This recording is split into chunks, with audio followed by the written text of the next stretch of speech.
Venus d'Aix, d'Avignon, de Marseille ou d'Ajaccio, les abonnés de l'OM font la queue avec bonne humeur devant la porte du stade Vélodrome. Ils ont 48 heures pour acheter leur billet de transport pour la Coupe d'Europe à Munich le 26 mai prochain.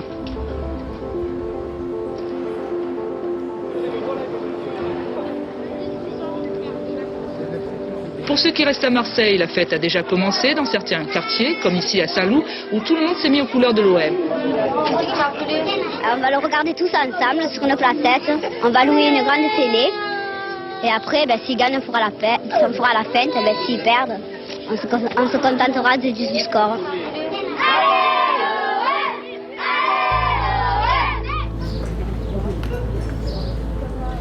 C'est un gigantesque et bruyant convoi qui va partir. La nuit, la longue nuit du voyage vers Munich et ses 1200 km d'autoroute commence. Le plus précieux, le voici. Ils l'ont désormais à la main, le billet du match.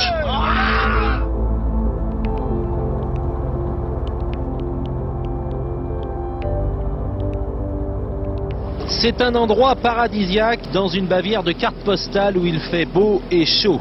Les joueurs de Marseille découvrent le petit village de Rotakegern. Effectif au grand complet d'une équipe qui semble avoir apprécié les premières heures passées à 60 km au sud de Munich, dans un village vacances luxueux. On fait tout pour qu'il y ait cette bonne ambiance. Je crois qu'on oublie cette pression, on oublie ce match. Je crois qu'on vit et on essaye de se mettre dans les meilleures conditions pour ce match. Et Marcel Desailly n'est pas le dernier à apprécier cet isolement. Demain, il aura la lourde charge de marquer l'immense Marco van Basten. Depuis plusieurs jours, il ne pense d'ailleurs qu'à cela, conscient de la difficulté de sa tâche. Ça peut faire peur dans un premier temps, mais bon, je crois qu'on est professionnel et puis au contraire, c'est un challenge pour moi de marquer un des meilleurs joueurs du monde. «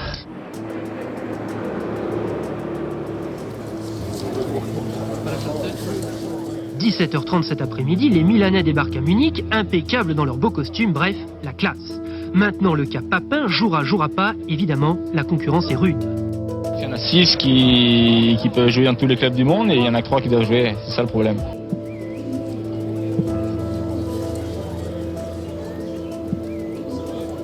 Jean-Pierre est important pour l'OM. Parce qu'il connaît bien la mentalité et le jeu de l'équipe. Il a les possibilités, c'est des matchs de site qu'il joue. 24 heures séparent maintenant les joueurs de l'OM de leur match contre le Milan AC. Restera alors à achever le rêve, être le premier club français à remporter une Coupe d'Europe. Je ne sais pas pourquoi on va se mettre la pression parce que si quelqu'un avait dit l'OM sera en finale contre le Milan, personne ne l'aurait cru en début de saison. Bon, mais c'est pas pour ça qu'on va pas rentrer, perdant, quoi. Tactiquement, il n'y a pas de secret pour Capello comment nous jouons, et il n'y a pas de secret pour moi comment Capello joue. Donc ce seront les individualités marquantes qui feront la décision. Ce matin, les joueurs ont dormi le plus tard possible. C'est à 10h30 que les premiers Marseillais ont pris leur petit déjeuner. Puis l'équipe a quitté l'hôtel avant le déjeuner pour la balade rapide dans la forêt toute proche. Cette fois, c'est sûr, la tension monte. Il y a toujours le petit déclic du jour J, de la pression qui commence. On se dit c'est pour ce soir. Et puis les préparatifs... Les derniers préparatifs se font de plus en plus minutieusement, de plus en plus pressants et puis ça fait monter un peu la pression. Depuis quand vous le savez que vous jouez? Je suis remplaçant. Depuis quand? Depuis 10 minutes. C'est tout? Premier rire et sourire de Jean-Pierre Papin en 48 heures. Il s'isole pour appeler son épouse. Allô, Florence, je suis remplaçant. La meilleure nouvelle depuis le départ de Milan, la veille, où il a bien cru assister à la finale des tribunes. N'importe. Même le 13 aujourd'hui.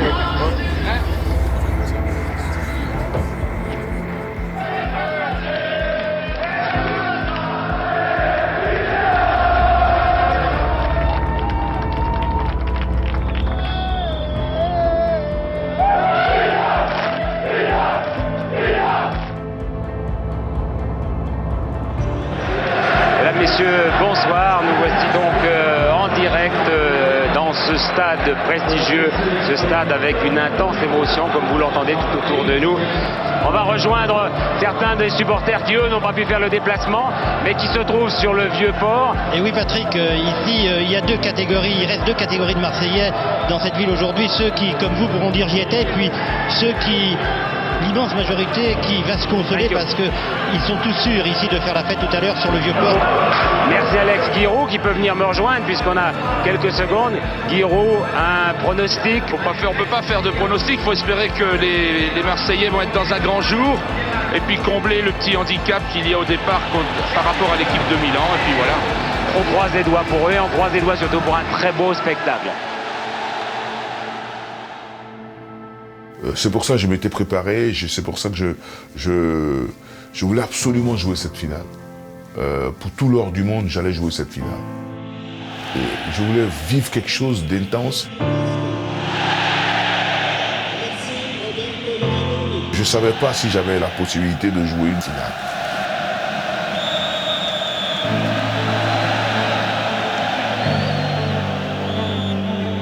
On s'est fait balader pendant 5-10 minutes à un moment où moi j'ai senti la douleur, je ne pouvais plus aller couper comme... Donc c'était en intelligence, en couverture, en placement. Il fallait que je serre les dents parce que mon statut à cette époque dans l'équipe était aussi important. Voilà, donc j'ai serré les dents.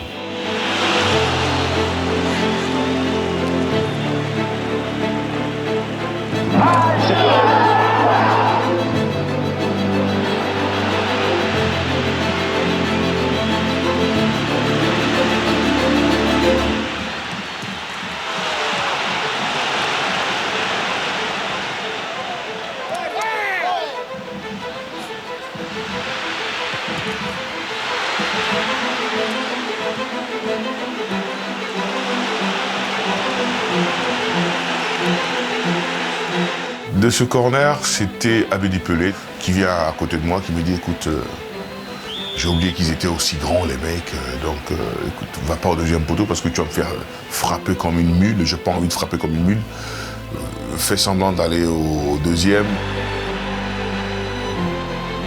Il est chiant, il faut que je fasse ce qu'il dit parce que en plus j'ai mal et tout, voilà, je vais le faire plaisir, c'est aussi Abedi. Et puis le but arrive.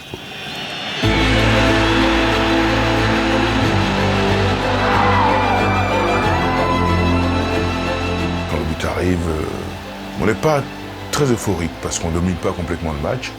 On attend d'aller dans les vestiaires et puis après on souffle. Ah non, il n'y a pas un cri, il n'y a pas une jubilation quelconque. On est concentré, on sait ce qu'on a en face.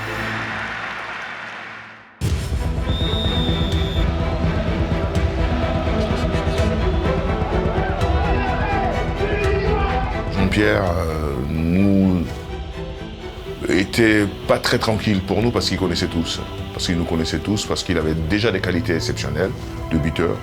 Et donc quand il est rentré, Dimeco a été le voir en lui disant bah, écoute, fais comme si tu n'étais pas là, quoi, parce que cette finale, elle nous appartient. Il a fallu garder le rythme, l'envie, l'ambition.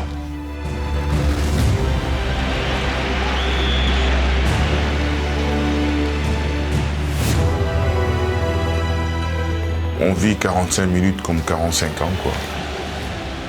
Et après, au coup de sifflet, on a l'impression qu'on a 100 ans.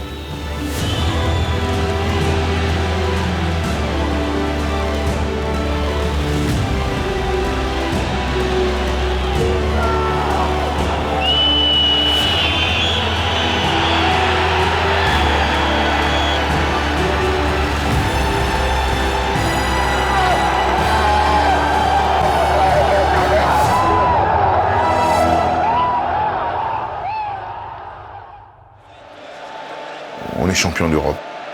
Champion d'Europe, c'est quelque chose qu'aucun club français n'a pu le faire avant nous.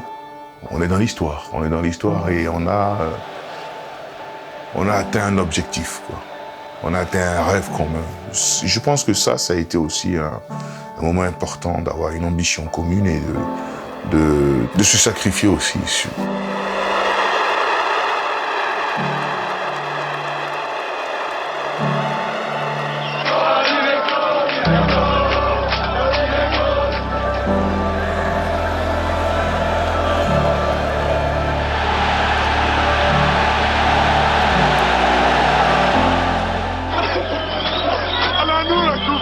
va gagner! On va gagner!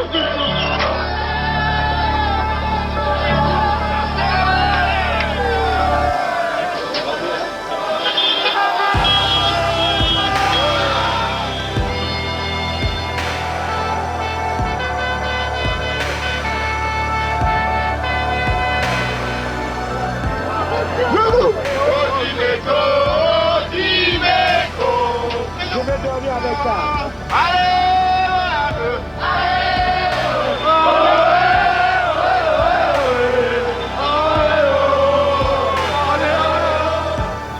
Une grande partie de nos rêves de gosse déjà, quoi. Jouer une Coupe d'Europe, la gagner, ça fait partie de notre histoire. Ça reste avec nous, quoi, jusqu'à la fin de notre vie.